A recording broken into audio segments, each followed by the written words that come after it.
bad.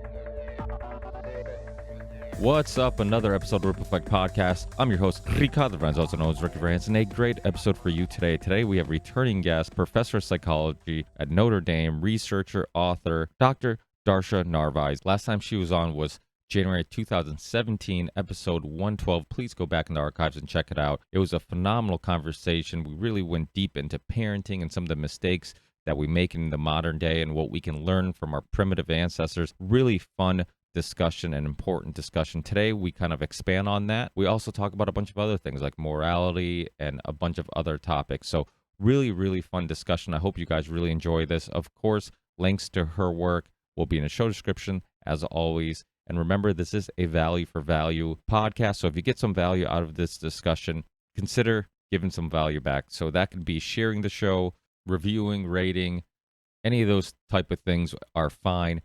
If you can financially support the show, then I do have a Patreon page. Again, all this stuff will be in the show description. And if you do support me on Patreon, you'll be able to join me on my once a month Patreon podcast, which is just a podcast I do with my Patreon supporters. Then I release it as an episode. So that's one way of supporting the show. I also have a merch store, Ripple Effect Podcast merch.com. We have hoodies, mugs, tank tops, t-shirts, all that type of stuff. So please check that out. I also have a PayPal account. That link will be in the show description if you want to tip the show. Also, if you want to tip the show in Rockfin, which is another location you can find my video episodes. So the audio is available everywhere, any podcast app. And the video episodes, for the most part, most of them are on YouTube, but some of them are getting banned off YouTube. And I don't know how much longer I'll be able to stay on YouTube. So remember that you can find the video version of these episodes on Odyssey, BitChute, Float, now also on Rockfin. So if you go to Rockfin, you can go check out all my free content. So all these Ripple Effect Podcast episodes are there for free. So check that out. And then I also have a premium show called Ricky Rants on Rockfin. So check out the platform. And if you like Rockfin, subscribe to Rockfin. It's kind of like a Netflix for alternative media, for alternative thinkers. And you can get all our premium stuff, but tons of free stuff on there. And I'm just trying to post Ripple Effect Podcast videos as many places as possible. Also, check out the other show I do called The Union of the Unwanted. You can go to theunionoftheunwanted.com and find links to our merch store, our audio, our videos, all that type of stuff. Also, in the show description of this show, you can find those links and links to all my personal accounts, my Facebook account, Instagram, Twitter, all that type of stuff. So basically, in the show description, you can find links to just about everything I'm discussing and more. So check that out.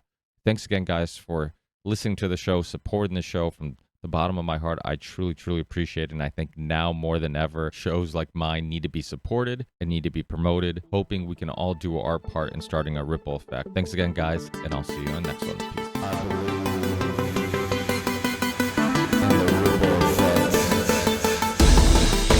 Hi. How are you doing? Good. You hear me well? Yeah. Do you hear me okay?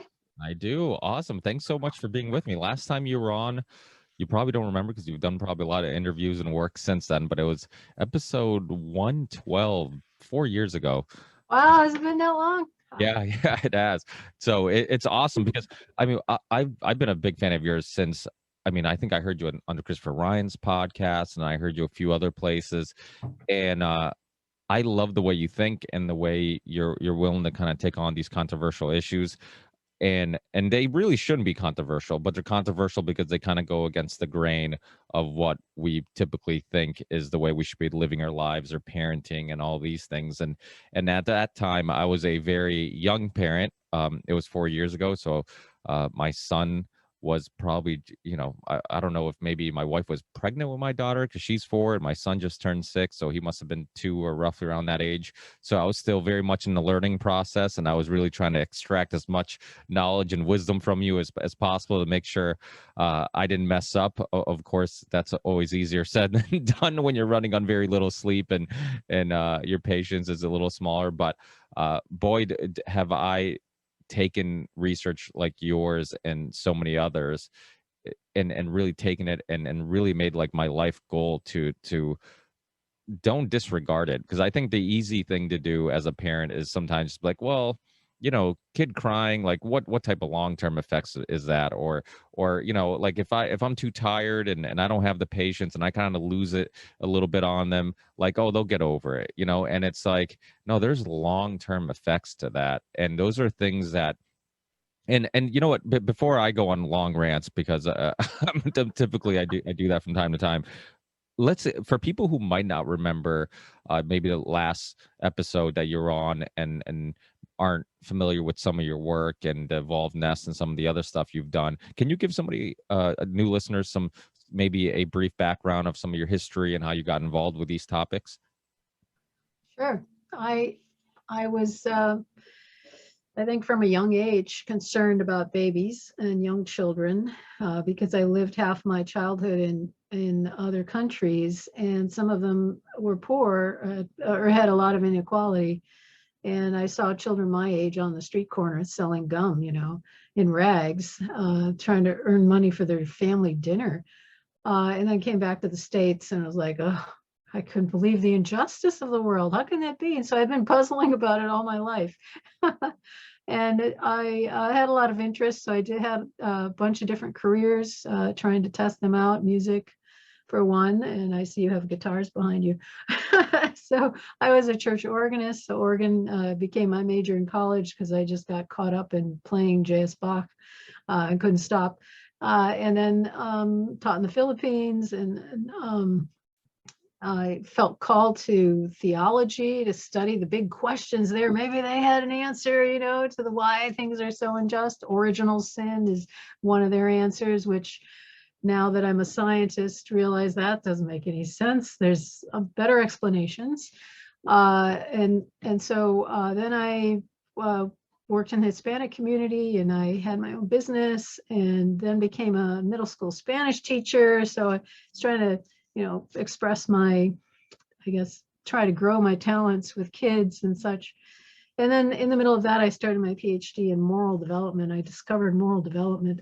This is how I'm going to solve the puzzle, right? And so I got my PhD in that field. And the field focuses on reasoning and how you think about things, and making the right choice and having a strong will. And all my life I had problems with freezing, my brain freezing when I got put on the spot and couldn't talk. I just go mute. And that didn't make any sense, that passions didn't matter for your morality, because if they're frozen, you're not going to make a good decision and all.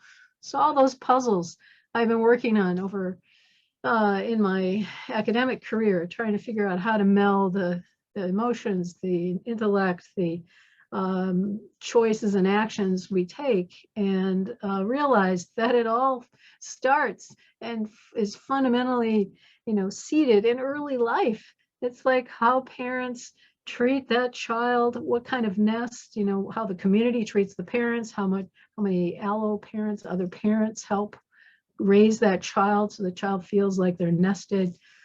Very important for brain development, because we're so mature when we're born.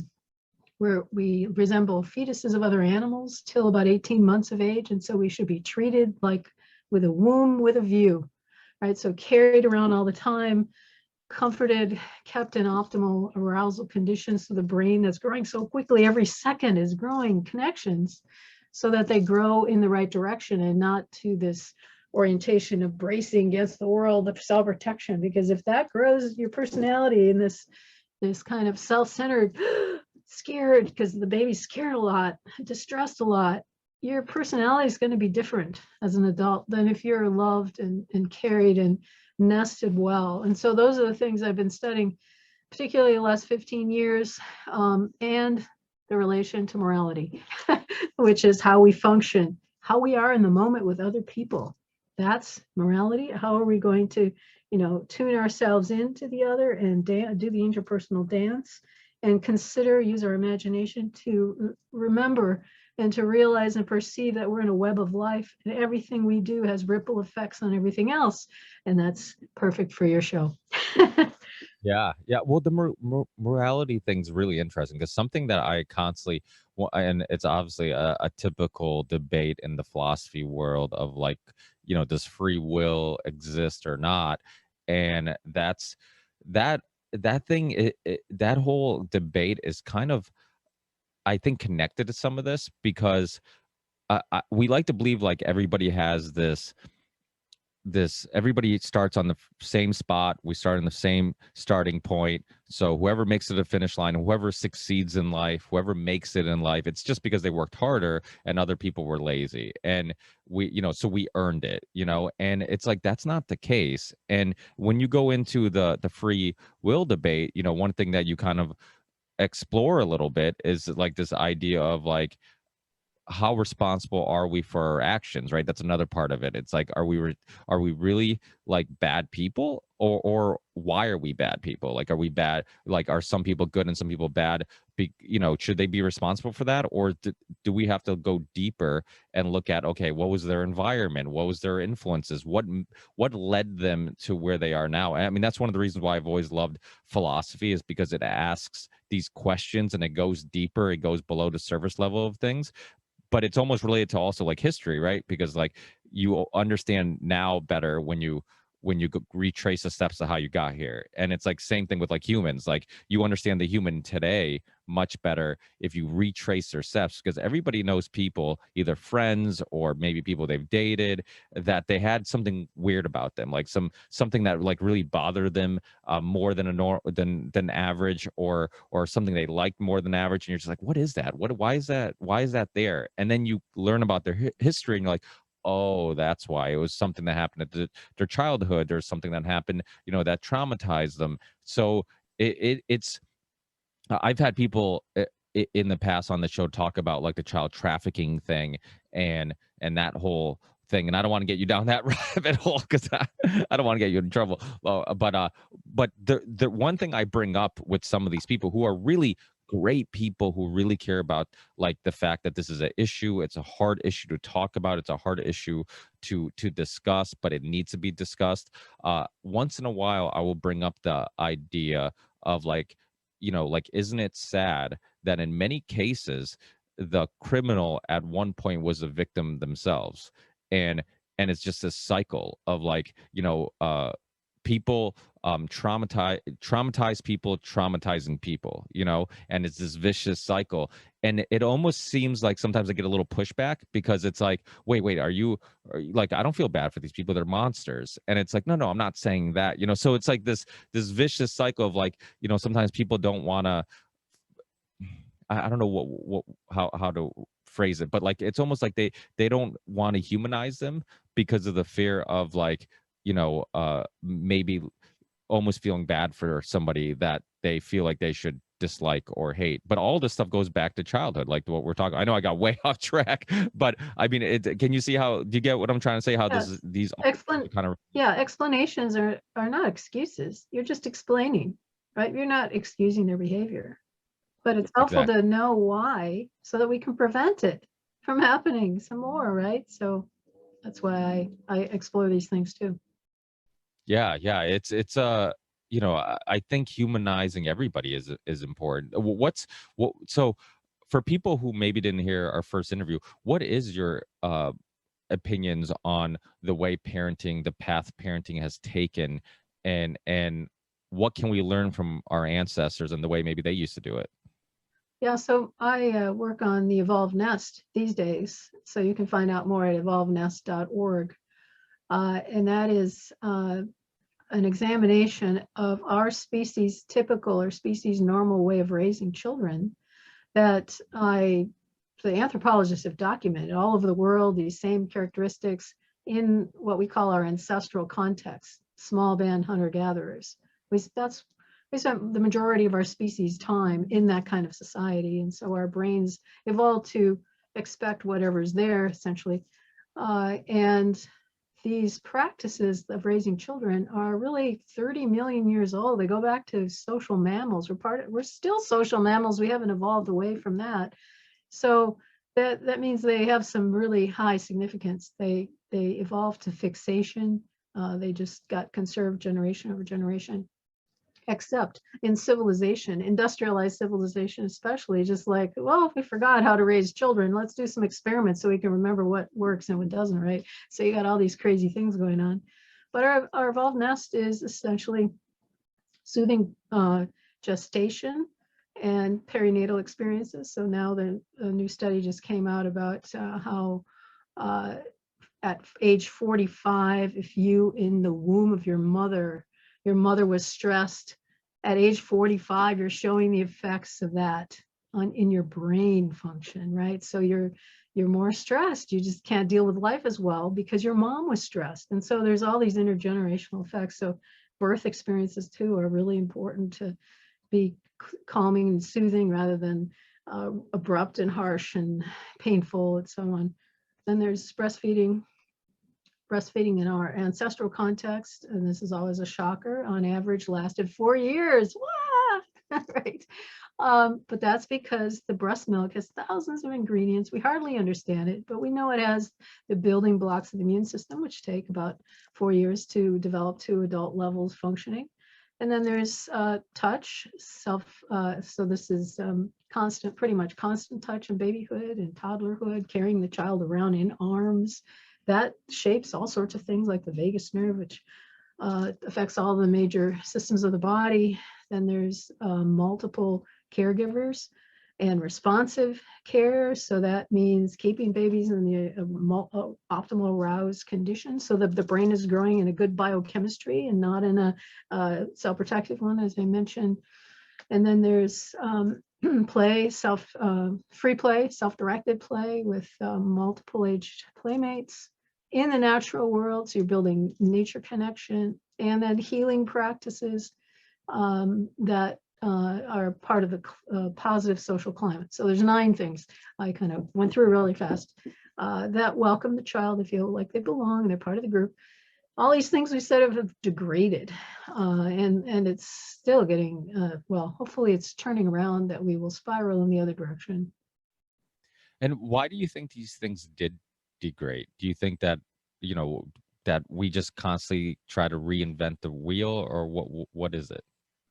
Well, in our ancestral context, these are small bands, 5 to 25 people on average, and they were fiercely egalitarian. So they didn't allow anybody's ego to inflate and dominate anyone else. So it was a consensus group, a cooperative group, highly communal, but also highly autonomous. People did what they want because they were well raised, so they had good impulses on average.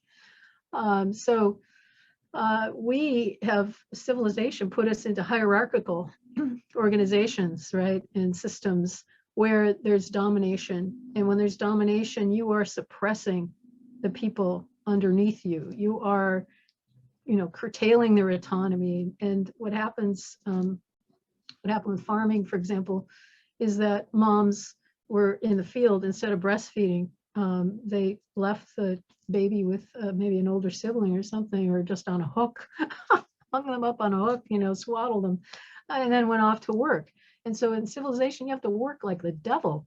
Whereas in our ancestral context, foraging nomadic bands, you hardly worked, just a few hours a day, and at will. You didn't have, no one was bossing you around. So if you didn't feel like going on the hunt, that's fine. And you still were shared. The food was shared with everyone. Generosity and sharing was fundamental. Egalitarianism, fundamental. And with civilization and hierarchy, those things, those instincts to be that way, have to be suppressed all the time, and you have to keep those underlings under your thumb some way or another, and keep them working for you, force them into work, right? You cut down the forests, and this has happened all over the world where the rich people would take over the forest, cut down the forest, so people couldn't go and hunt and gather mushrooms or food or whatever. These are enclosures, right? The commons, the common grounds were taken over. And so we are in this very strange situation. And then capitalism and colonialism made it all worse. Then because of technology, we're told all these stories about how great we are and how much progress we made, and if you're feeling bad, take this pill. Not dealing with the actual cause of the problem. We are in situations it's really a trauma factory now. And we don't deal with that because the people who want the system to keep going, and we all kind of want it because we don't know anything else. We think it's good. We want it to keep going. And so we put up with all this stress and illness, ill-being, mentally, physically, socially, ecologically. We're not very wealthy. Yeah, and I brought up Dr. Christopher Ryan's briefly in the beginning of this show, and I don't know if you've read his book Civilized to Death, and I think it came out after yours, the appearance on his show. But what an amazing book, and I love the concept of it. Just this idea, and even when he was in the process of writing it, just hearing him discuss it and just kind of explore this idea of like, what is progress? Like, what is this idea that, we think that things are getting better, but we're more depressed, we're more unhappy, we're working more, we're doing all these things. I remember when I had Douglas Ruskoff on the show, and he wrote like Present Shock and a bunch of stuff. He's really into like technology and the pros and cons of it. And we were talking about how years ago people were talking about how one day we'll have machines, so then we work less, and now we're working more. Now on weekends we're expected to have our phones on and be checking our emails, and it's like you never really punch out. And we look at our primitive ancestors, and we have these false ideas that like, oh, their lives were so much harder because they're working 24 hours a day to survive and for food and this and that, and it's like that, and they didn't live as long, which was another thing that's kind of been isn't quite accurate about the life expectancy and how it's grown in time. So it's yeah, without a doubt, I mean, we have to start rethinking like, what is progress? And I know like I have a lot of libertarian friends who come on the show, and they like to, and I don't think capitalism, just like socialism or any of the isms, are inherently evil. I don't think they're inherently bad. I just think that you add the ingredient of human nature, and human nature can make anything bad. You put a corrupt person in a position where they can kind of take advantage of it, then they will. And when you talk about those hierarchies and kind of suppressing others, I mean, that's kind of like what capitalism kind of does. It rewards people who just care about winning and succeeding, and morals are a second thought, or maybe not even a thought at all. And we've almost created a society like that. And there was a quote by this he's a Harvard philosopher, Michael Sandel, and I remember him he talks about this a little bit, and him saying that instead of having like a capitalistic economy, we have a capitalistic society, where it's like, instead of it being just a way of moving goods and people trading with one another and just a way of having a economy, it's like deep rooted in our culture and everything, and it's kind of polluted everything. You talked about breastfeeding. It reminds me of that story I remember reading some years ago, in regards to how the formula companies were actually suppressing research that all these benefits of breastfeeding. For what reason? Of course, profit. And what motivates people to do that? I mean, it's the capitalistic philosophy of always trying to make more and more money, and it's never enough. Right. So money becomes the central value, not well-being, not enhancing humanity, not growing people well, right? It's just all about money making. And if that's your goal, you can get desensitized to everything else. And then, oh, well, and you externalize all the bad effects, right? Oh, it's not written on the, if there's a hurricane that comes, that's profitable because you can make money rebuilding things, right? So it's a crazy system that we've set up, just sort of in a way, I guess back in the day when people were having religious wars in Europe, philosophers thought that focusing people on the here and now and making money would be a good thing, instead of fighting each other over who's going to heaven or not. And so they promoted capitalism back in the day. and not realizing how much of a beast it would be, because once England became capitalistic, everyone else had to, or else they would disappear in their whatever, in their ability to compete in the international economy. So it's just been it's kind of cancer. It reminds me of the Wedico virus, you know that, the Wendigo. It's the Native Americans talk about this when, but they used to be able to control it if it showed up in their communities, which is this greed factor. It's a cannibalism of life, essentially. And Jack Forbes, the late Jack Forbes, had a book called Cannibalism and Other Columbus Characteristics, or something about Columbus, because the Spaniards were clearly that way, bringing this greed to the continent and destroying the wealth, the paradise that was here. You know, they could smell the blossoms miles off the coast, the Atlantic coast. They could hear the birds singing. There were billions and billions of birds, right? It was just a paradise. The forests were thick across the country, the old growth forests, and now we hardly have hardly anything left of the old 1,000-year-old trees. So just this strange greediness that overtook the Western civilization primarily and is spread now all over the world. Yeah, so I was born in Portugal, and a lot of the Portuguese immigrants that came to, I live in Massachusetts, and we live in like a small community with a lot of Portuguese and Polish people. It's like mostly Portuguese, but a lot of Polish immigrants also here. And a lot of these foreigners that come here, like my family and myself, it's amazing to see the transition between, they came from a place where they had very little material wealth. Like, we're from northern Portugal. I was born in Chaves, and my dad was one of 12, my mom was one of 7. Basically raised on a farm, lived in a house with no running water. And they come here and they want to get ahead, whatever that means. Like, they want to get ahead. And what they really mean is, like, somebody told us we can go to America and get more material things and financial wealth. But they forget, or they don't forget, but they don't realize that there's a sacrifice for that. And that they did have plenty. They were wealthy with family, with community, with the necessary resources, not the things that aren't necessary, like iPhones and all these things, but the necessary things like food and shelter.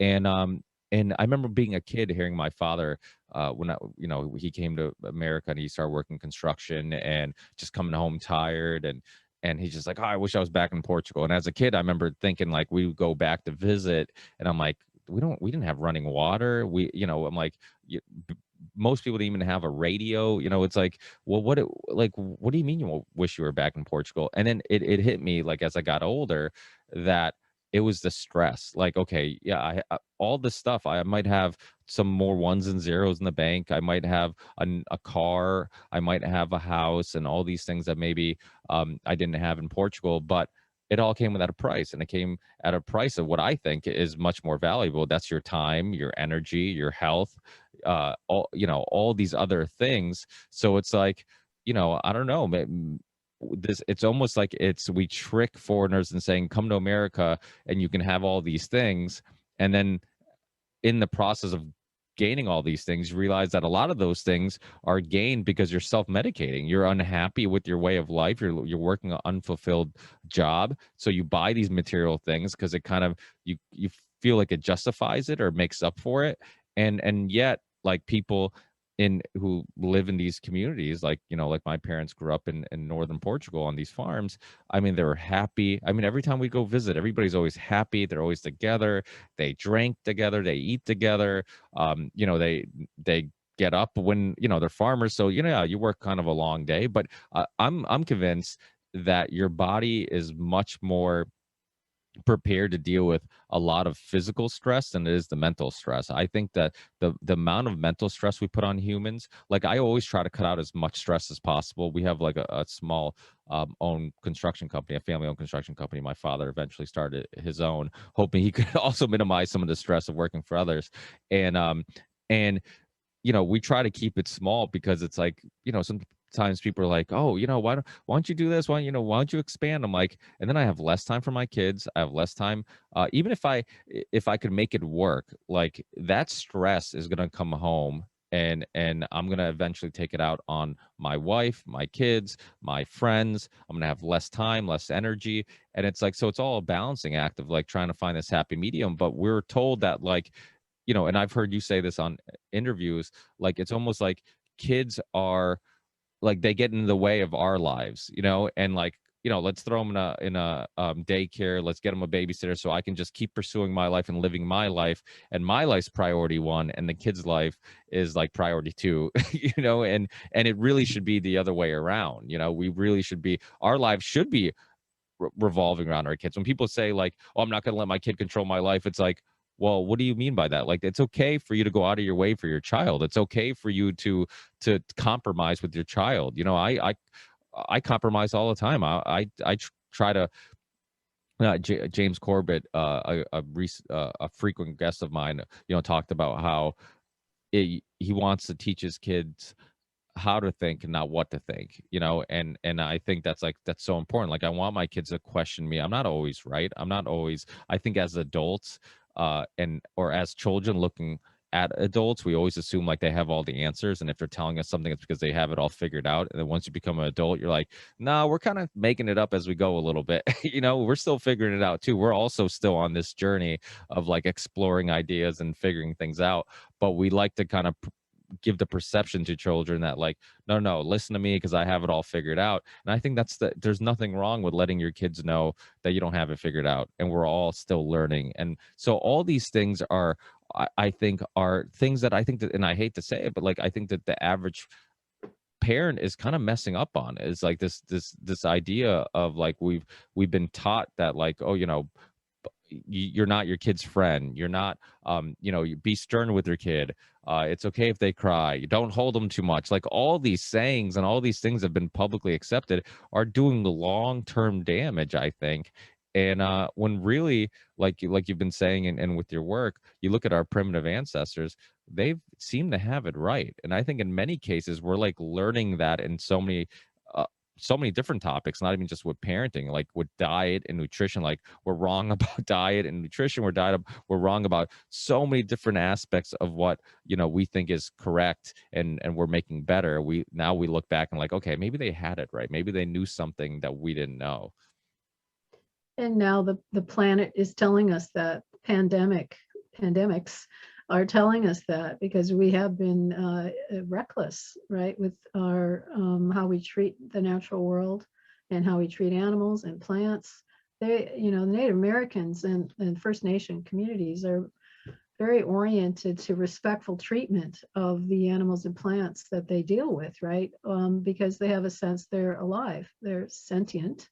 The whole world is sentient. And when you undercare for children, and especially in those first years when the right hemisphere is supposed to be growing, or is scheduled to grow more rapidly, and that's the seed of self-control, self-regulation, with the vagus nerve too initially, and then also empathy and the ability to move beyond the self, and this higher consciousness seems to reside a large part of it in that right hemisphere. And when it's underdeveloped, then you don't develop the capacities to actually pay attention to the natural world and perceive, communications, the winds and the animals and all that. You kind of get dumbed down in a way. And so we have forgotten how to develop a human being when we treat kids that way. I think part of it is the European tradition that Immanuel Kant, the philosopher, advocated, that you treat children with authority and make them follow what the adults tell them, so that he calls that heteronomy, so orientation to law outside the self. They have to go through that period so that they can build autonomy, following the laws they choose, right, to be a good person. And if you think about from a Native American perspective, that's crazy. That's all upside down. That's not how you create a human being. That's not how you foster autonomy and virtue, because you've just undermined the spirit of the child. You've broken the spirit, and now you're going to tell them, come back to life and be yourself. You lost it, people. So it's just an insane orientation. Again, it's from that domination kind of orientation we have to living life, right? You dominate yourself. Oh, you don't, you kind of slapped yourself around because you've been slapped around by your parents and adults, forced to do this, forced to do that, coercion everywhere. And we think that's normal to be a good person. No, that's the wrong way, right? You've just killed the spirit, and now they have to learn the rules in their head, and follow these rules. And they don't really believe them because they're disconnected from their emotion or their spiritual psyche. But then they, yeah, okay, I follow, that's a rule, right? But they don't really believe the rule. And so there's all this hypocrisy going on, and because they don't have a sense of connection to themselves or to others, to really care for other people and know how to be with other people or care for the natural world. And so here we are. We've just destroyed the whole system of raising human beings, and human beings then are destroying everything around them.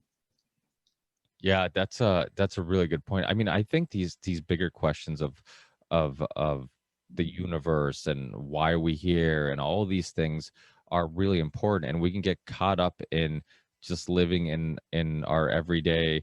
That's kind of like the one. There wasn't many good things that came out of 2020, but one of the good things that came out of 2020 is that I think some people realized how little time they were spending with their family and doing the things they enjoyed, and how they were just like days were just flying by and weeks were flying by and years were flying by, just doing this repetitive work, sleep, eat thing. And then I remember having friends text message me like, oh, I kind of like the fact that I get to spend a little bit more time with the family. And I'm like, well, this is something you should consciously be trying to do all the time, because especially when your kids are small, because you're never going to have that time back. And if you're not being a huge influence on them, if you're not having some type of impact on who they are while they develop, then who is and what is? It's going to be the TV, it's going to be the media, it's going to be whatever it may be. And that's the thing. And I know you haven't talked too much about it, but during 2020, I'd be curious on your opinions on talking about mistakes we've made and traumatizing kids and all these things. I mean, I think it's kind of relevant because in 2020 I feel like there's going to be some serious long term. I mean, I think there's already some you can see some effects now, but I think even in the long term there's going to be some serious psychological effects on just the whole process of 2020, from like the mask wearing to everybody being afraid to touch each other and be around each other. And the awkwardness of like, I think a smile can be very inviting. You run into somebody that you haven't seen in a while, they smile, you smile, it's nice, it kind of lightens up your day. I call the show the ripple effect for many reasons, but I believe a lot of things can have a huge impact, and more of an impact than maybe you're aware of. And one thing as an example of that is even positive energy. You run into somebody, they're in a good mood, all of a sudden they put you in a good mood, and then your next interaction with somebody else, you put them in a good mood, and it just keeps going. And obviously the opposite can happen too. The reverse thing can happen where they're in a bad mood, they put you in a bad mood, and it continues. So all these, we have, and in some states like Massachusetts, it's still a little worse than others in regards to people still panicking and freaking out about what I think is a bad flu. But I think that we can't, even if you think this thing was very serious, I think one thing that was completely overlooked was how we were handling it, and any of the psychological effects of that, from people losing their businesses and the stress that puts on them and their families and their lives. And you see it with like just suicide rates going up, child abuse going up, alcoholism, all these other things were going up. And that's just stats that we can look at right now. But I also think in the long run, the children that were dealing with all this, because a lot of times we think we can disguise how we feel, like maybe the anxiety of not knowing what's going on, or the you're uncertain about like, when is this going to end, what's going on, what do I believe, like you think you can disguise that from your children. But even myself, who during the whole lockdown, I'd had against popular belief, people said not to get together, but I still wanted to have my kids around other people, and anybody who's willing to hang out, we hung out, and we shared germs, because I think that's natural and healthy. And they had some type of social interactions. and I try to have 2020 as normal as possible. Even my son would still wake up in the middle of the night with nightmares of uh police chasing him because he's not wearing a mask or something like that. And it was just like, wow, man. I'm like, and I'm trying to keep this, like, keep 2020 as, keep all what's going on in the news as suppressed as possible, so my kids don't know really or think about it. I don't even want them like worrying about it. And yet it's still seeping into their psyche now. So, and then it makes me think about the parents that I know that are really freaking out and are like just very open about all of it. Like their kids are gonna have even more of effect, I think. So is this something you've thought about and and kind of pondered on a little bit? Yeah, I focus on early childhood mostly, and I worry especially for babies who aren't getting to see people's whole faces, right? How do they learn, and how do they, what's happening to their brain development as a result, and not being carried around and playing with other kids and all that. Very worrisome for that young age. And then, yeah, there are different effects for different ages. The teenagers who really need to be with other kids. I mean, they're so oriented. I used to be a middle school teacher, so I know they're oriented to socializing, not, through a computer necessarily. They want to be with people too. And so it's going to depend, the effects are going to depend on what, like, parents like you, and how you try to mitigate some of that. And I think for remedies, I would try to act out these fears, right? Play them out. Okay, you be the policeman, and I'll be the one that doesn't have the mask on, or whatever it is. They're afraid of. Let the child direct the play, and then you help them. That helps them work through it, so they can let it go. Or drawing and art. You can draw the pictures out. That helps them let it go. So this is, you need healing practices all the time. We do, because we develop resentments or fears or whatever. And then we need ways to express them so that they don't hang on to us like, Velcroed all over us and weigh us down. Yeah, that's a really important point in regards to, like, I didn't even think about that. In many cases, you try to get them to forget about it as quickly as possible, and you don't bring it up or talk about it, hoping that it kind of gets deleted from their memory. But some, like, as we know, even as adults, like sometimes it's deep there in the subconscious, and sometimes it comes out in a dream or in a spur of a moment. And so yeah, to actually like confront it, yeah, that's something like I really didn't think about with a child. Like it's like confronted in a way of getting them to just like, don't be afraid of it. It's kind of playful, and then you can kind of have some type of closure, I guess. Yeah, so when the fear is happening, you don't want to do it then. You want to comfort them. But later, you can reflect back with them on that. You were afraid of oh, let's play that one, okay? Let's act that out. So you make it fun, and then, yeah, I'm going to get into it, because then they can actually really express their fear or their anger, to fight back at it, fight. I'll be COVID, and you be the doctor, and you're going to defeat me, safe play, of course. Yeah, yeah. And you know, uh, that's why I was so adamant about having people over the house and having continue with the social stuff, because kids learn so much from just conversating. Like I've my whole life I've always been told that I over explain things, and I'm like, well, once I become a parent, it's going to be useful, because I think most parents under explain things. They a child asks them a question and they're like, yeah, it's this, and they kind of give them the short answer, and they just want to be left alone. And I'll go into detail and try to explain it to them, and then if I see they still aren't getting it, I'll try to explain in a different manner, and try to go at it from a different approach. So yeah, I mean, I think that these are all techniques that can kind of help a little bit if any child is kind of asking questions and curious about what's going on.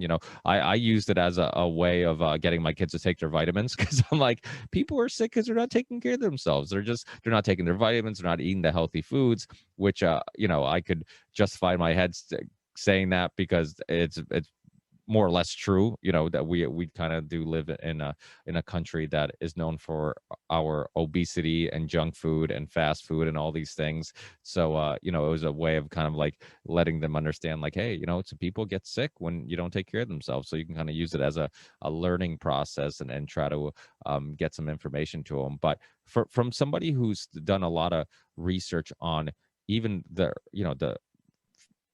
earliest parts of a baby's life, how things that happen then can impact them even years and years later.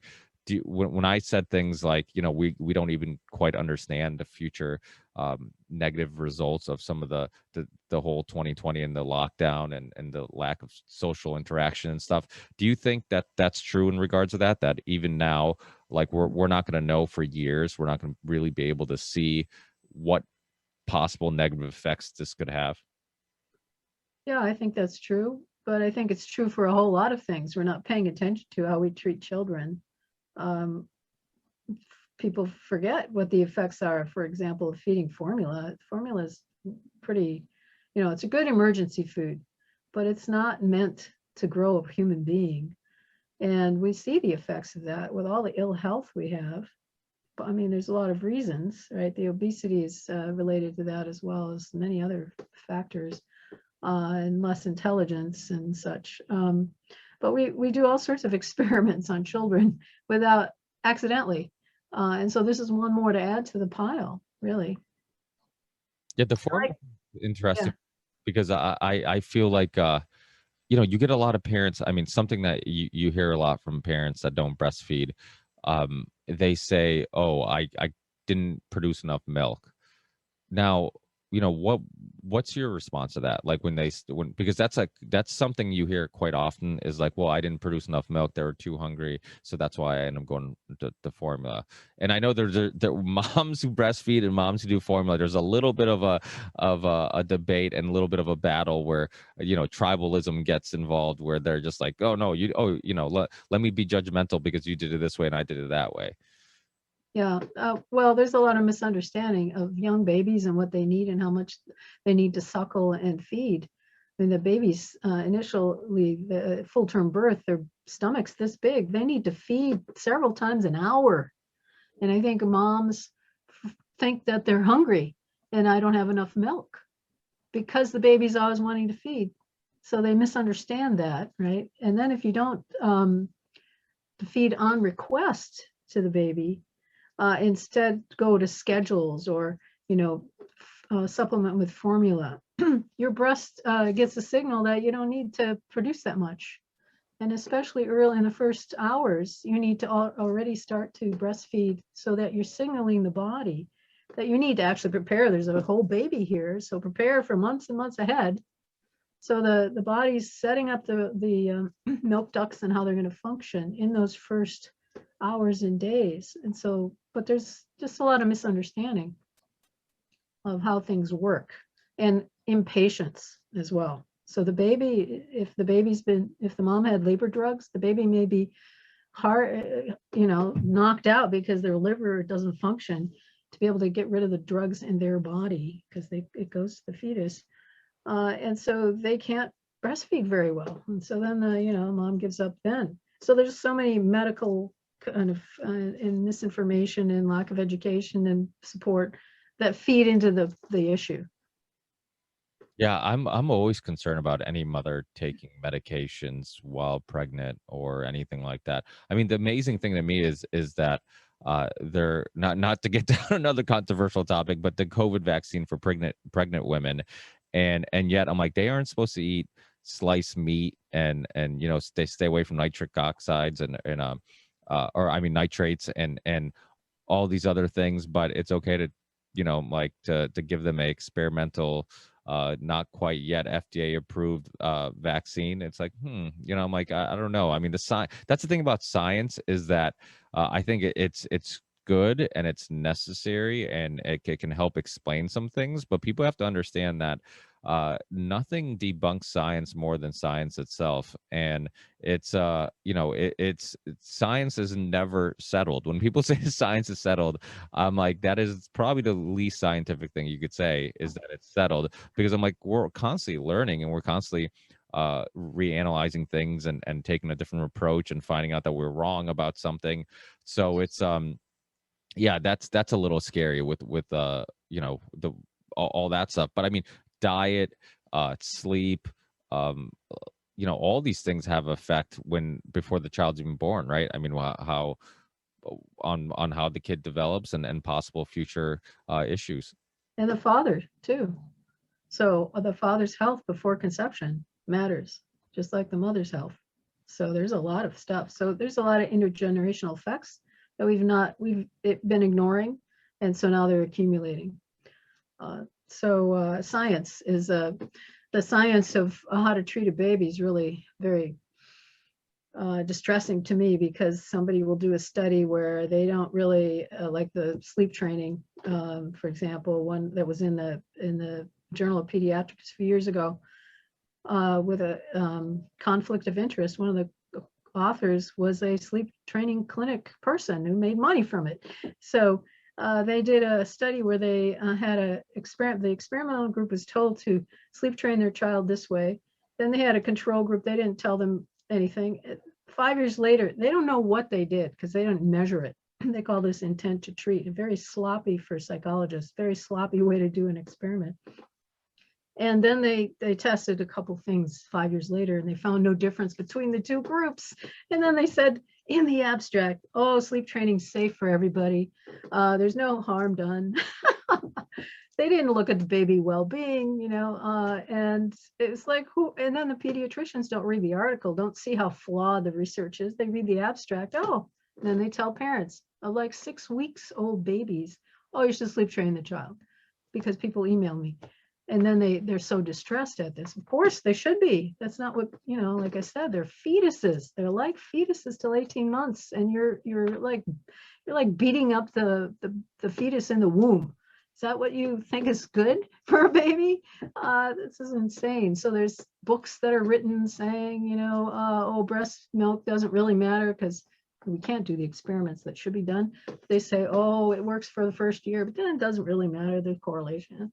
They have no baseline. So I get really upset. They don't have the baseline of our species. What's normal for our species? How do we know it's good? And they have no sense of it. Oh, we don't know. Does this work or not? And then they make this little experiment and test these two little things with, poorly constructed, bad outcomes. I mean, inappropriate outcomes. Show me that it's not going to have an effect for 60 years, that you violate the evolved nest, doesn't affect you for 60 years. Okay, I believe you now, but I'm not going to believe you otherwise, because it's evolved to support optimal normal development. And here we go, oh, throw it out, throw the baby out with the bathwater, essentially. Yeah, there's you ever watch a documentary, The Syndrome? No, syndrome? Syndrome, yeah, and it's so it's about shaking baby syndrome, and Oh, so it's you want to talk about a documentary that pulls at your heartstrings. So oof. there was these parents who were basically, they called ambulance because something was happening with their child, and ends up going to they end up basically getting arrested, a lot of these parents, for shaking baby syndrome. They had these experts, quote unquote experts, for people who are listening and not watching. They had these experts who were telling the parents and the police and the hospitals that this happened because the parents were shaking the baby, and they caused this brain damage, this head I don't remember specifically how they were wording this, because it's been a while since I watched this, but they were creating this issue, this health issue, and by shaking them. And then they would have the same experts go to court all the time. Parents were getting locked up for, in some cases, even killing their child. And then a expert in car accidents and that type of stuff, so he dealt more with adults, kind of got involved. And he's like, this doesn't make any sense, because I don't see any issues with the neck, and anytime you see brain damage, where your head's moving that quickly, you're going to see some issues with the neck. You're going to see some bruising. You're going to see something, and there's nothing there, so it doesn't make any sense. And so they kind of debunked it, and it was just based on really bad science, and it was like some experts who would get paid to go to court and say that, yeah, that's what happened, and so the financial, again, the motivation for financially kind of spawned some of this. But another example of just like really ridiculous science that was accepted and was considered science, and it was really nonsense, and there's so much we still don't understand. I remember I had Rupert Sheldrake on, and we were talking about that article, Inheriting Father's Fears. And it was how they would spray, and I'm sure you're familiar with like the experiment where they would spray a scent, like a completely synthetic scent for mice, and then they would shock them. And so it was a scent that the mice would have never been around or experienced in the natural world, so it was completely new to them, and they would shock them. And then for 2 generations later, without ever shocking the kids of the mice, and then their kids, they would have the same panic reaction when they smelled that. Basically they were inheriting that trauma, that fear of that scent. And so it's like, you think about that, like we a lot of times when we think about our children, we think like, oh, they get our eyes, our hair, our color, our maybe our facial structure from our parents. So we think like a lot of the things we can see, but there's a lot of like internal stuff, like things even like trauma that they can inherit, right? Mhm. That's right. Yeah. So even plastic, being exposed to BPA plastic, they did studies where the mice, if their parent was exposed to BPA plastic, they were in the womb, I think, they were less social as a result for generations.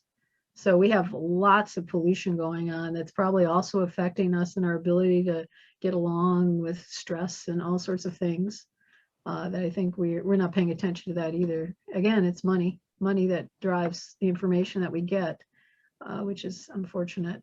So.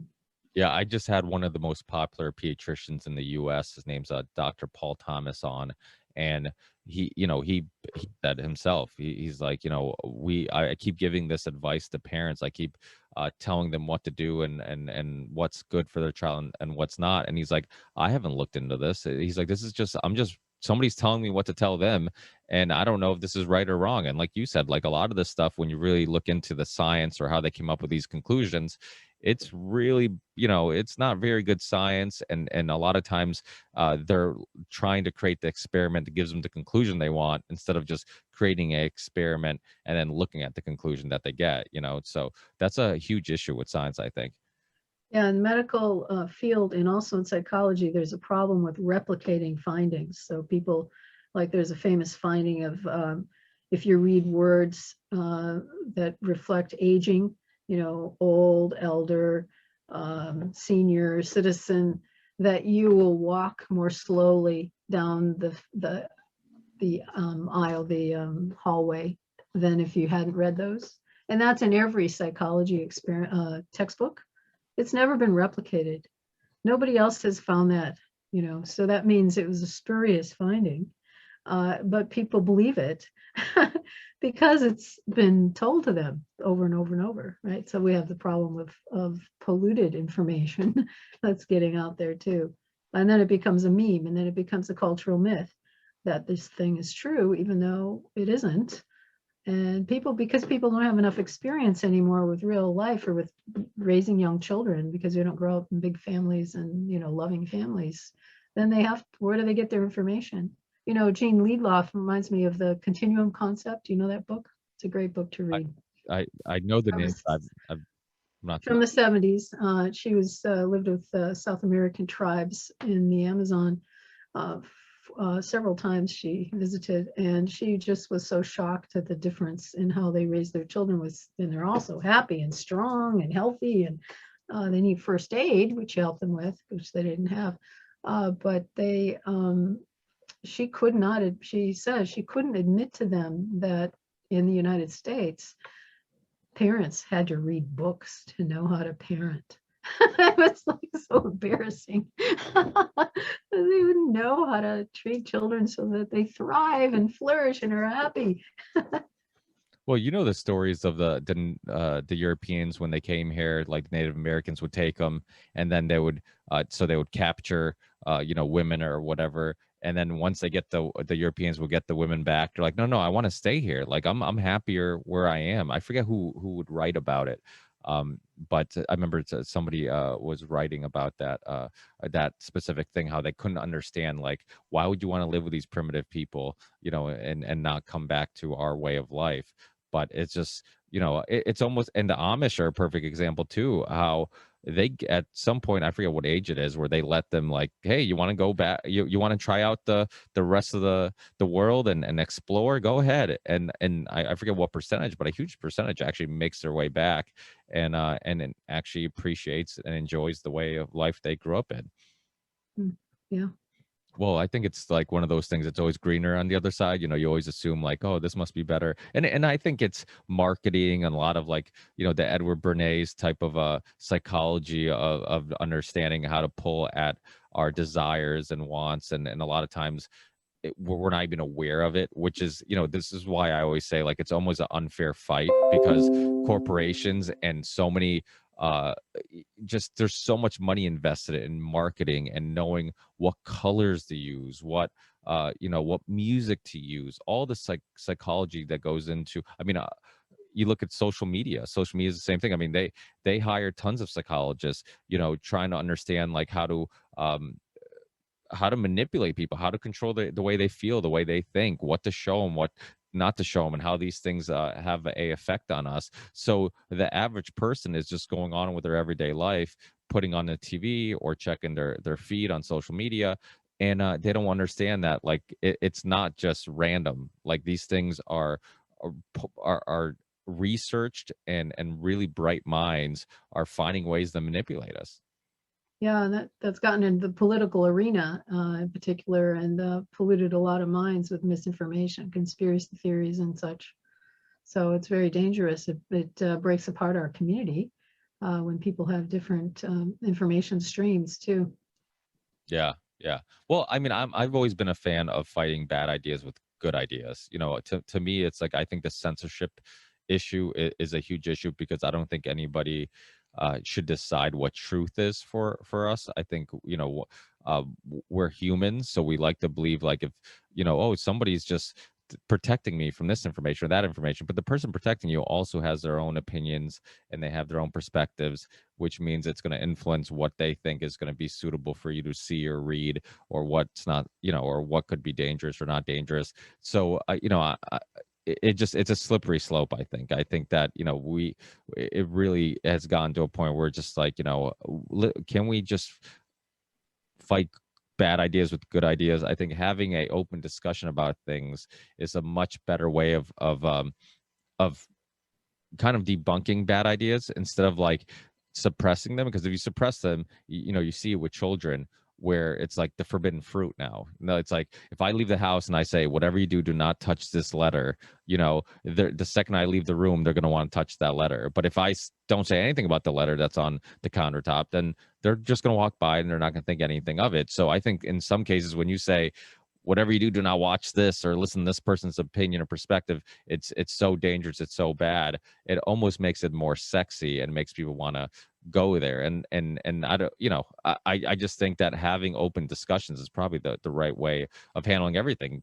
Even controversial topics with your children. Try to be, I guess, as open as possible, with things. But I mean, and that's something that I'm curious too about your perspective on, for people listening. Like, you see some parents are very open in regards, oh, I talk to my kids about everything. Like, should we draw a line somewhere? Is there some things that we should wait till their brains are developed enough to handle? Like, you see a lot of the discussion about, like, the debate about sexual education, like, right, how early should we be teaching our kids about this? How, how is it doing harm, or is it helping them understand? Like, what's your opinions on some of those things? Well, I think your explanations of when they ask a question is a good idea for whatever level of development they are, to keep your answer to that level, and to always be open to conversations. I think that's a good approach. Uh, I think you have to protect younger children, age 7 and under, from violence and anything that's grotesque. They're very threatened by those things. And so the mask wearing might feel that way to them, that it's a grotesque, fearful image. And so you just have to be sensitive to what the kids' developmental needs are. I like to say that I think when there's slanderous kinds of media, I guess, that's out there, I think we need stronger laws in the US, like they have in some European countries, where you can't slander someone and say they're a cannibal eating babies, which happened with Hillary Clinton. I mean, and then that, I don't know, somehow she got tainted with all these falsehoods, right? So there needs to be some way to prevent that. But then open conversation, of course, and debate about ideas. That's fine. But somehow slander seems to be too loose. We're too loose with that in the United States.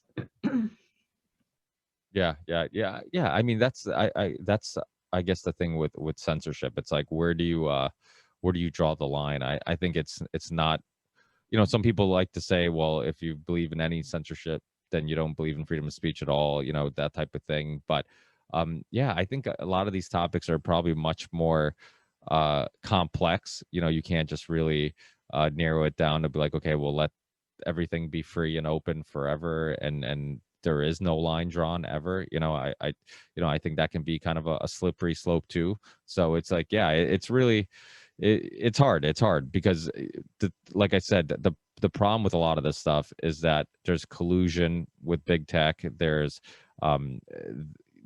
they have opinions, they have perspectives. The people who run and have their own and it's not just with the big tech, like you have Twitter, you have Parler. I mean, they all are biased. They all have their own perspectives and opinions, and they might be more friendly to people that share those perspectives and opinions. So I mean, I think this goes to like the human aspect of things, where just like, behind a lot of these computers and algorithms are people designing these algorithms and systems, and who they are as people are going to have some influence on the way to design things. And that's why I think, like, just understanding, like, you can't even, like, the whole AI thing, and people talk about like the future of, because that's kind of scary to me too. It's like this whole just how quickly technology's advancing at a rate that I think humans can't even quite understand it. And it's just like, a lot of people are so, and this goes back to kind of what we're talking about these bigger questions. If you never ask these bigger questions,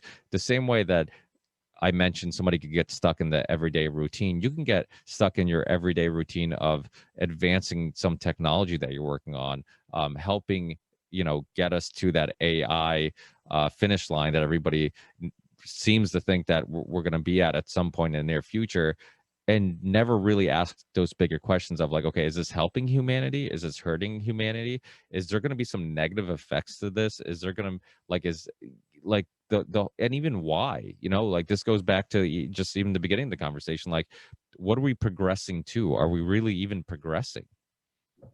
Right, I agree. To the speech issue, other countries don't have the freedom of speech written into the Constitution, and so they can control things better. For example, for children, the Power Rangers show was popular around the world back in I think it was early 90s. And they found that children's aggression in the Scandinavian countries, in Canada, New Zealand, was increasing. And so they banned the show, at least on their local, I mean, they still had imported whatever channels. So they could do that. Whereas here in the USA, we allow companies to market to children, right? And to market tobacco to children for a long time, but all sorts of other products based on freedom of speech issues, which, for my concern for children, is just out of bounds. Children, they get branded, they get oriented, and that's why they market to them young, because then they get oriented to that product for life. and they're more likely to be a faithful consumer of it. And I think we need more freedom than that. Freedom is more important than freedom of speech.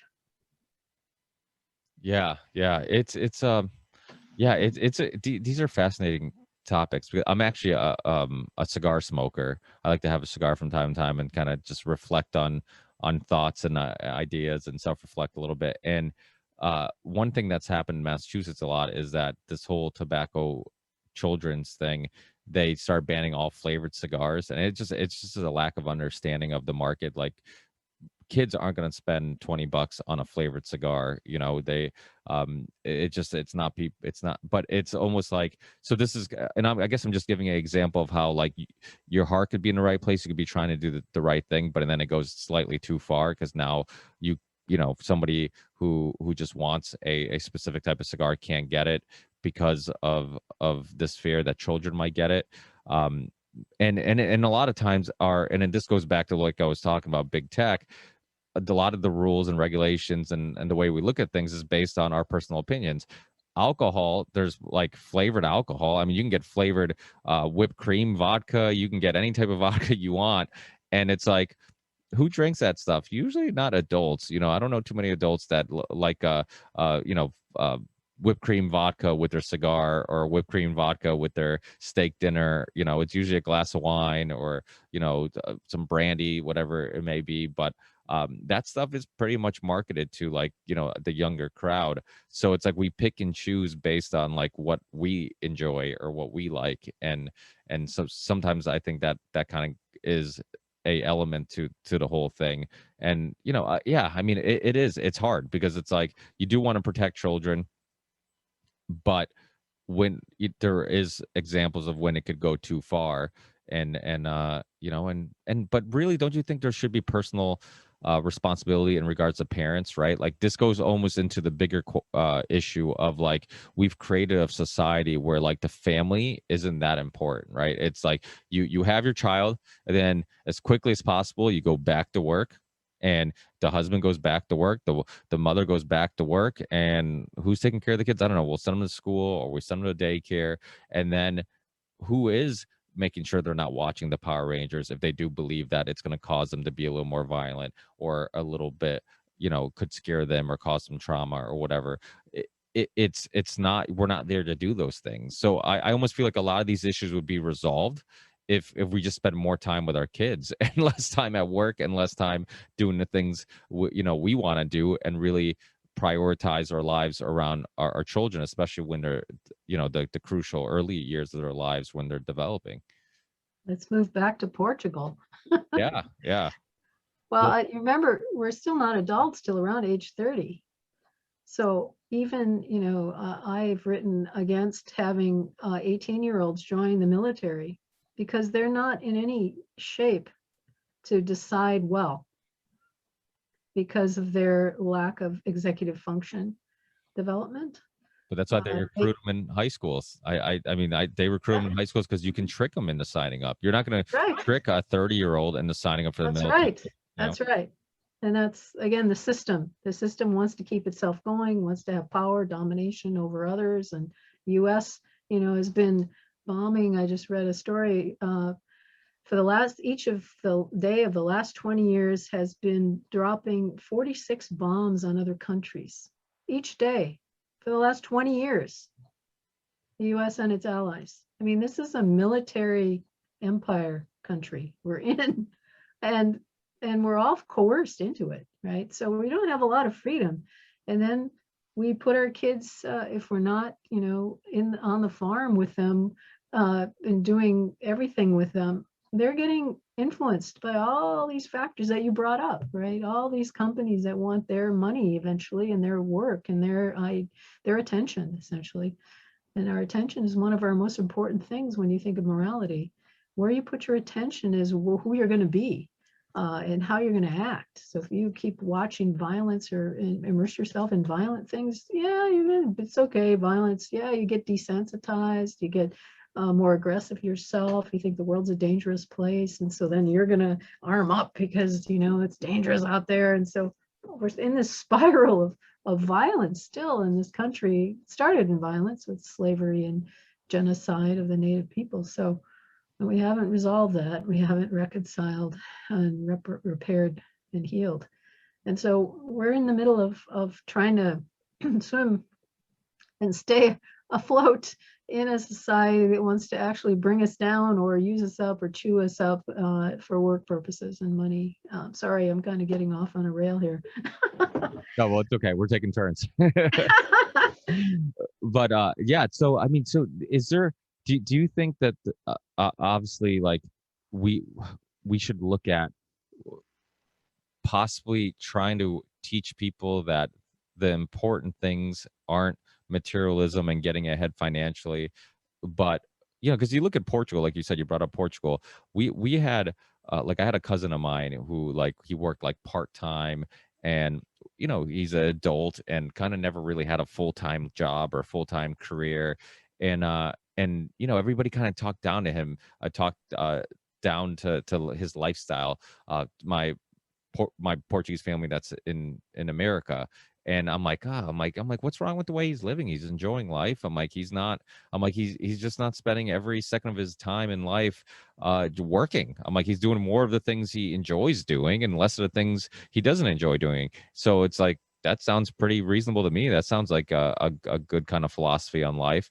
But and then this goes into like this author Thaddeus Russell. He's been on the show a long time ago, and I remember he was a professor too. I forget which university for a while, but he talks about like our Puritan ancestors, right? And like how we still have this idea that work's good. Like, work's always good. It doesn't have to be fulfilling. It doesn't have to be rewarding. It doesn't have to be, doesn't have to grant you any like purpose in life. It just works always good. If you're working, it's good. And it's like still deep rooted into our culture and our psyche.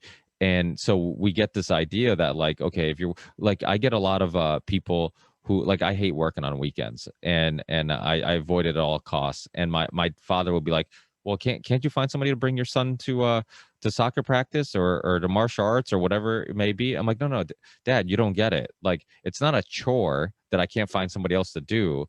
I actually don't want to work on weekends because I want to be there and enjoy this experience of seeing him improve. And when he does something well, or when my daughter does something well, she looks at me and knows that we shared that experience of that improvement and maybe learning something new together. I'm like, being a part of that. It's like, it's so deep rooted in some people's psyche that, like, no, work is something you should always pursue and do. And if you don't, you're lazy, and you're living incorrectly. And it's just like, it's like, how do you repair people who think like that? It's almost like unrepairable. It's so deep rooted in our culture. And I use the example of like my daughter. She's only 4, so hopefully she's not dating anytime soon. But if when she starts dating, like, typically a American father, if she has 2 boys she likes, or 2 boys that likes her, and one is like a investment banker, comes from a wealthy family, and the other one's a struggling musician, we would be like, hey, that dude's a loser. Like, hey, about that, date that guy. He's a great guy. He comes from a great family. And yet he could come from a broken family, a father who spends more time at work than building a relationship with his son. So maybe he wasn't loved, so he doesn't know how to love. And the musician could be the best husband your daughter could ever ask for, because he's constantly self-reflecting on his emotions and is doing something he loves that brings him enjoyment and makes him a happier person because of it, and would love your daughter more. And it's like, but society has told us, like, no, that's a lazy person, and that's a successful person we want to be. And it's like, it's almost like we have it all wrong. Yeah, I think several theorists like Winnicott have pointed to anxiety is driving the people who do stuff in the world, right? So in our hunter-gatherer context, there's no anxiety, and they're just enjoying life, and being there in the moment. And they have spiritual connections, which we forget here. Whereas we have, intergenerational effects, inheritances probably of anxiety, plus our own from being left to cry or left alone, or, scared in various ways as a baby, and distressed. And so we can't sit still.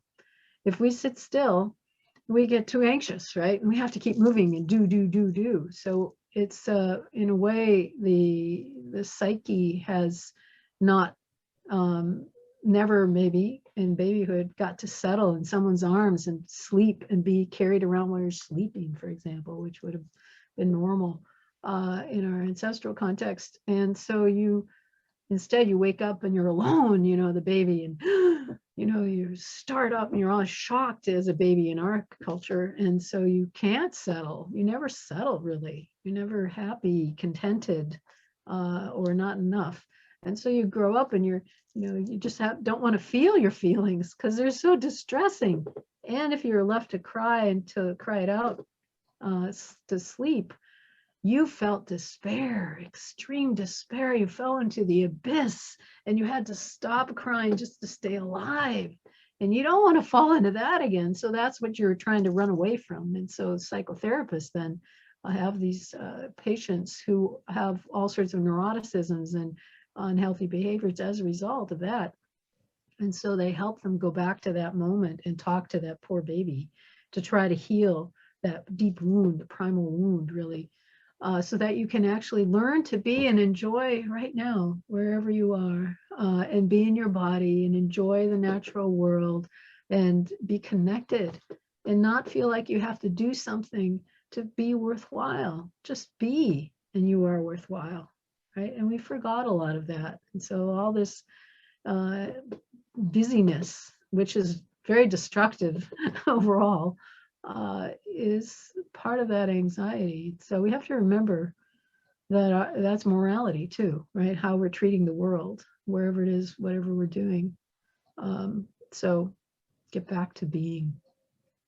Yeah, yeah, and get back to, I think we talked about this last time you're on the show. Stop stressing about those milestones and when they are and what the average child is doing, what, when. Just love your child. If they find enjoyment in something, push them in that direction. Let them, be supportive.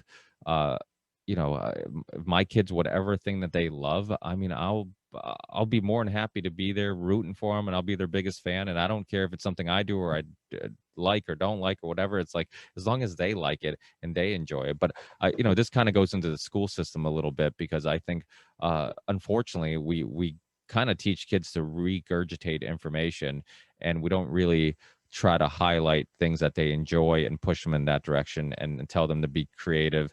I've talked about this study a lot on the show, but they had that study where they had kids when they were, I don't know, in kindergarten or first grade, whenever it was, and they asked them how many of you are creative, and they all like raise their hands. And as you get older with the ages, less kids raise their hand. And I don't think that's because kids with age just naturally stop being creative and stop using their imagination. I think it has more to do with the school system says, hey, stop focusing on that drawing and music and all that stuff. Start focusing on your math and calculus and all the things that are going to make you money in life and help you be a successful adult. So I think our school system's a little bit of to blame for some of this. Yeah, it's just the belief about what should be taught, right? So it's any schooling, really, except perhaps the ones that are on the margins. Waldorf schools are more attentive to the individual child's interests and their rate of development. For example, Reggio Emiliana in Italy is really good for young children, and actually elementary too, because they integrate art in the natural world and the place where they live. And the weather, and they draw around the weather, and they predict what the weather is going to be because the storm is coming, and then how did it go afterwards, and let's go jump in the puddles. And I mean, it's just so integrated into life, right? That's what we need. Yeah, no, I agree with you. Yeah, I'm a big fan of like the Montessori schools and that type of thing. And I know they're a little expensive, but you can do a lot of that stuff at home. If you just spend a lot of time with your kids, just if they spend some time drawing with them, coloring, doing anything that will spark creativity or imagination. I always have instruments all over the house. We're big into music, and I think that sparks a lot of creativity and imagination, and there's a lot of benefit of it. I mean, personally, I think some of the things that I remember growing up that adults kind of always told me weren't important, like sports and arts and stuff like that. I'm like, seems like as a kid, like those were the most important things in my life. Like that, sports kind of taught me that hard work pays off and how to be social and how to, it's not just all about me. I can, if I want to be on a team and get along with people, I got to meet them halfway and make an effort to care about their needs and wants. And arts, I mean, it's endless amounts of benefits from that, from self-reflecting to critical thinking. I think it helps with critical thinking skills because you're constantly figuring, just looking at things from different perspectives and going at things from different perspectives and exploring ideas. So it's like, all those things that we were told weren't that important. Yeah, I think a lot of times you look back and like those were kind of some of the most important things. So I think parents should really focus much more on those type of things, and don't stress about, if they know how to hold a pencil correctly at a certain age or whatever it may be, but just, make sure that they're thinking and having fun and exploring. And I think we talked about this last time you were on. I mean, so much of their learning just comes from play and just being alive and living, right? Mhm. Climbing trees out there in the natural world, get them outside and wrestle and roll on the ground, just lie and look at the clouds, all the sorts of things you can do. Yeah, yeah. So for people listening who want to keep up with some of your work, maybe connect with you if they have some some questions, where's the best places? Evolvednest.org is the place to go for lots of information, podcasts and videos and things, and blogs. And then my website, darcianarvaez.com, I think it is. And then if you Google me, you should be able to find my university site as well, which has more academic papers. And Awesome. we have a new film coming out called Breaking the Cycle. So we'll have a Breaking the Cycle film.org website when it comes out in a few days. Oh, wow. Awesome. So it might be out, yeah, roughly around the time I release this. So any links that you want me to put in the show description, send them to me, and I'll make sure to put them in the show description so it's easy for people to find them. And thank you so much for your time. It's always a really fun discussion, and I really just love just your way of thinking and looking at things. And in a way, it's positive. And it's in a way it's sad because it's like we're basically discussing how we have it all wrong, but but talking about it and kind of recognizing that is the steps in the right direction. So Well, glad to be here. Thanks for having me. thank you. Hopefully we talk again in the near future, and enjoy the rest of your day. All right, you too. Thanks. Take care.